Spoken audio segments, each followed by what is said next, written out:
Hi, Sharon here with Dating Again and LovingAgainCoach.com. It is February. It is love month. It sucks for us single people sometimes, but today I'm not going to talk really about dating or relationships. More, I'm going to talk about the relationship you have with yourself, like practicing self love, because that's super important to other relationships. We can't dip from an empty bucket. And if we love ourselves, it helps us make better connections with other people. If we're not sifting through all our garbage and baggage, it opens us up to have much better connections with other people. So, self love today. Let's just get started. Okay, make yourself a priority. This is really hard for some people, especially mommies and daddies who have children who need them. Sometimes they get to slip through the cracks, right? So, make yourself a priority. That means 3 meals a day. That means drinking enough water just to start. Okay. How many times have you worked through lunch to help your boss with a project or finish a project? How many times have you skipped a meal to help your friend move or with an emotional crisis, right? There's nothing wrong with saying, hey, I'll be right over after I have a bite to eat. Okay? Basic human needs, food and water, make that a priority. Small place to start, but a lot of you are relating to what I am saying. Okay. Next thing, as far as making yourself a priority, make time. Schedule an actual time to develop your talents and for your hobbies and interests, things that make you, things that make you happy, things that you enjoy doing. You need to do things that you enjoy doing. And also, making plans for the future is a great way to produce happy hormones, to have something to look forward to. One of my girlfriends did this after her husband passed away. They did something once a month, so they always had something scheduled that they were looking forward to, some kind of bigger activity, whether it was a movie or a whole trip. But there was something that this family was looking forward to all the time that really helped get them through their grief, because we all know whether it's divorce grief or widower grief, a death in the family, grief is really hard. So have things to look forward to. Make sure you're scheduling in your fun time, your vacations, um, things to look forward to. Okay. Next one is practicing self-care. Okay. Do we need to talk about hygiene? We do. I've been to singles events. I've been to social situations where there's been a lot of singles. And if I can smell you, I'm probably not going to want to talk to you.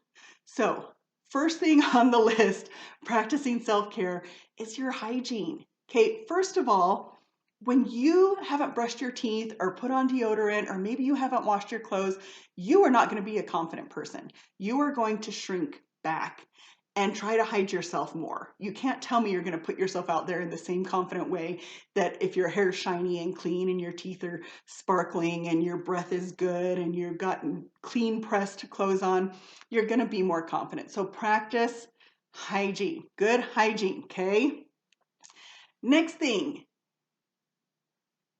your clothes being a good fit, your hair, ladies, your makeup.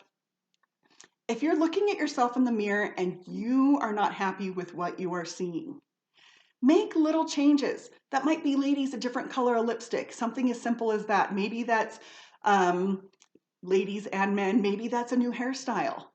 Styles are changing all the time. Sometimes they're short, sometimes they're long. It's pretty easy to make a hair appointment. Your clothes, dress for your body style. You don't even need to hire somebody. Take a friend with you that says, yes, that looks good. No, that looks bad. Try on different sizes, different styles of clothes. I took one of my guy friends pants shopping. He needed some new jeans, and I made him try on a more slender cut. And it took him from dad bod to slender. It was amazing how much difference one pair of pants made in his entire look. So when you're practicing self-care, make sure you like what you're looking at in the mirror. And people always say it doesn't matter, but it does. People do judge you on your appearance, and the person who judges you most is you. You need to like what your reflection looks like. I told this story on Instagram. I had to run up to a mall in Salt Lake City. I was about 40 minutes away. And I had to pick up a shirt they had on hold from another store. And I was looking really rough. I had sweatshirt and sweats on and flip flops, old yucky flip flops. And I thought, as I walked in the mall, I'm like, I'm going to make this an experiment. I went in one store where I didn't get greeted till I was almost out because I could tell it didn't look like I had enough money to buy anything in there. I even picked up a shirt in front of one of the salespeople and said, "Oh, this is cute." And she ignored me. Um, and I went in, and I'll never forget this, White House Black Market. Anyways, the sales associates, there were two ladies in there looking really good in their clothes and all accessorized and everything. Not one of them even smiled at me. And as I went to different stores, so the store I finally went in to get the shirt, I walked into a sales associate and said, "I have a shirt on hold." And she went, "Oh," so they were nice to me because I was buying something from the store. But people do prejudge you on the way you look. I knew I didn't look good. It was kind of a fun social experiment, but it's a real thing. And honestly, you want to like the way you look. So small changes in your appearance are not hard. Okay. Another practicing self-care, when I talk about making yourself a priority, maybe time to yourself, for meditation, exercise, whatever. It goes along with making yourself a priority. Okay. Next thing is stop putting yourself down. It's hard, I know, especially like self-deprecating humor. It's funny. It's entertaining. You entertain people by putting yourself down sometimes. But you know what? You are listening. And they're listening, but they're thinking it's funny and entertaining, but you're listening, making decisions about yourself. I'm going to use myself as an example. I put on way too much weight during COVID. But if I call myself fat all the time, it's going to be really hard to lose that weight because my body is used to that idea of being fat. You can't call yourself fat and make yourself thin at the same time. And fat is a terrible word, chubby, chunky, thick, whatever. But you know what I'm saying? It's like you cannot put yourself down and change that at the same time. So make a practice of changing those negative thoughts into positive ones or replacing them. Stop that negative thought in mid-thought and already know in the back of your brain where you're going to go with that, what quality you want to focus on that you know you rock or that you're good at or that you already have. So you're just going to stop that negative thought and replace it with a good one that you've already thought about. Takes practice, but have you ever met those people? I call them puppy dogs. They're just so enthusiastic and so happy about life, and some of them are almost even really obnoxious. They've practiced this and they are super optimistic about life and they are super happy. And sometimes they're hard to be around. There's a happy medium, but you can change the negatives into positives. I heard someone say once that we take 70% of yesterday's crap into today and that 80% of our thoughts are negative, either about ourselves or someone else. We can change that by stopping the thought and replacing it with a good one. Very important. The last thing is boundaries. Expressing our boundaries. This is something that everybody needs to learn.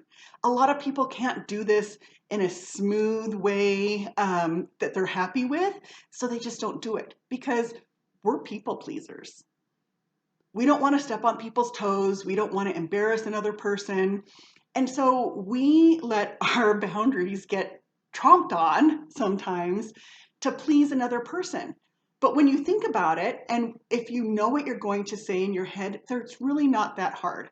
So I don't drink alcohol. So if I go to a party where there's a lot of alcohol and somebody offers me alcohol, I already know what I'm going to say.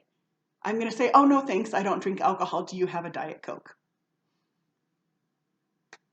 So it's pretty easy when I just spit it out like that. I know it's a little harder when you're in this situation. But when I think about boundaries, I think about putting a fence, boundaries, around the things that I value. Okay? So in a dating situation, I don't like to move really fast. So if somebody starts getting super handsy or something, that's my boundary right there. It's like, "Oh, hey, I don't do that. I don't move that fast." Like, you can't touch me until I give you permission. But that's all I have to say is, "Hey, I don't move that fast. That's not somewhere I want to go right now." But it's practice and it's in my head. So practicing boundaries, practicing what you're going to say, implementing boundaries, super important. That helps you build your own self-esteem because you are projecting what you value.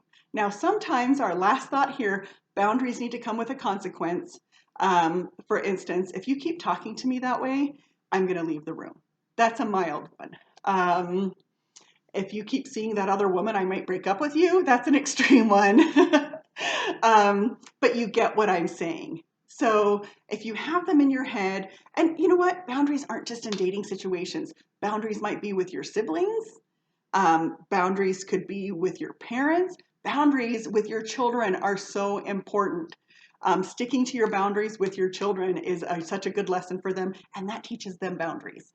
So make sure that you're practicing boundaries for your own self-esteem. How often do you not do that? How often do you let somebody tromp on your boundary and then you beat yourself up later? Dang it! Oh, I didn't want to do that, or I didn't want him to do that, or I didn't want to go there, or whatever. So make sure that you're practicing expressing your boundaries. Good self-esteem, good self-care, makes for a better you, good self-love. Okay, that's our video for today. You can always find me on lovingagaincoach.com. All my videos are posted there. Plus, you can sign up for our monthly newsletter. I've got some blog posts there.